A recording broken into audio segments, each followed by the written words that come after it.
Good morning. आज हम पढ़ेंगे साझेदारी फर्म का विघटन।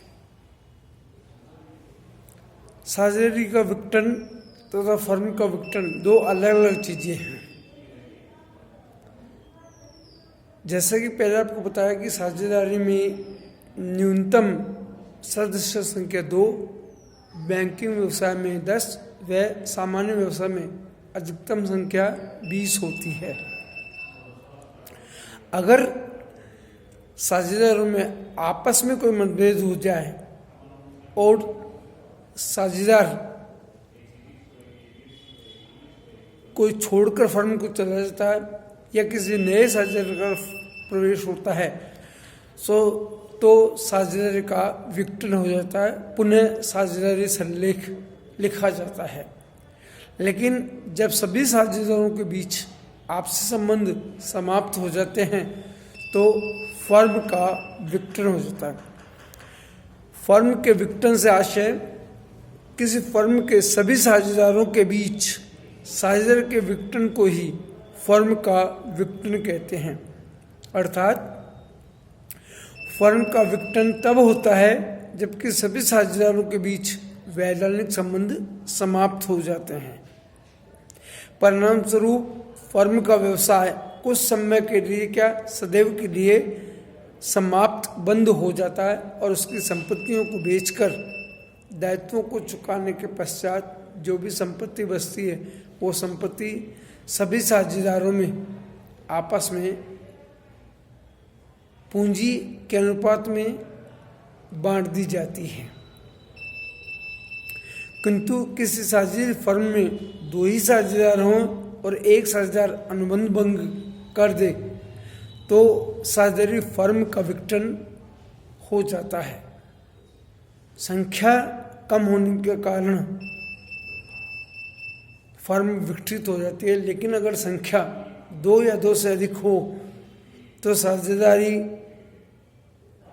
अनुबंध को भंग कर दिया जाता है। तो ऐसे समय में साझेदारी का विघटन होता है और अन्य साझेदार कोई उसमें शामिल होना चाहते हैं तो उन साझेदारों को सम्मिलित कर लिया जाता है।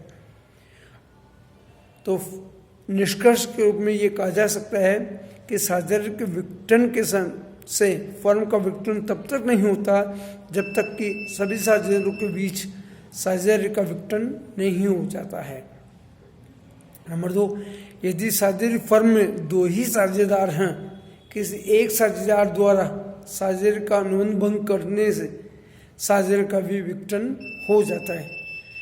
यदि साझेदार फर्म में 2 से अधिक साझेदार हैं तो किसी एक साझेदार के साझेदारी छोड़ने पर, मृत्यु होने पर या दिवालिया होने पर फर्म का विघटन होना अनिवार्य नहीं होता। ऐसे समय में शेष साझेदार फर्म का संचालन कर सकते हैं। साझेदारी के विघटन एवं फर्म के विघटन में अंतर।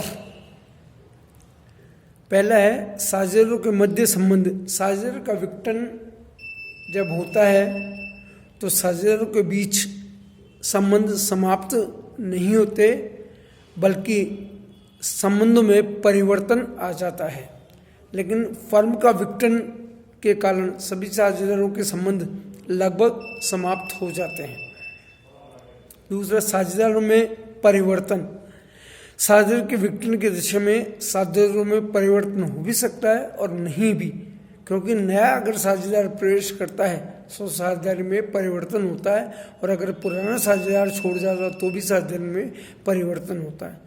फर्म के विघटन की दशा में साझेदारों के बीच साझेदारी का संबंध नहीं रहता और उनमें जो पारस्परिक एजेंसी होती है वह एजेंसी समाप्त हो जाती है।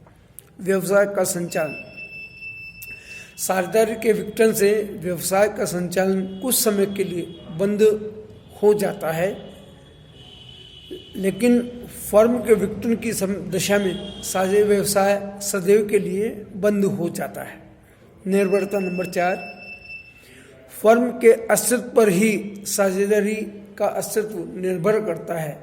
फर्म का विघटन होता है तो साझेदारी स्वतः समाप्त हो जाती है, लेकिन साझेदारी का विघटन होता है या साझेदारी समाप्त हो जाती है तो ये आवश्यक नहीं है कि फर्म का विघटन हो जाए। तो साझेदारी के विघटन पर फर्म का विघटन निर्भर नहीं करता है।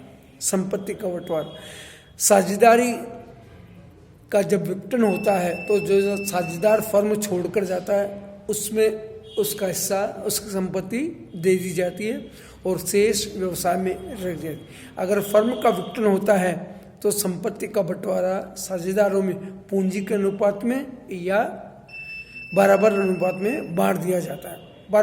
फर्म का नेक्स्ट नंबर 6, फर्म का पुनर्गठन एवं समापन।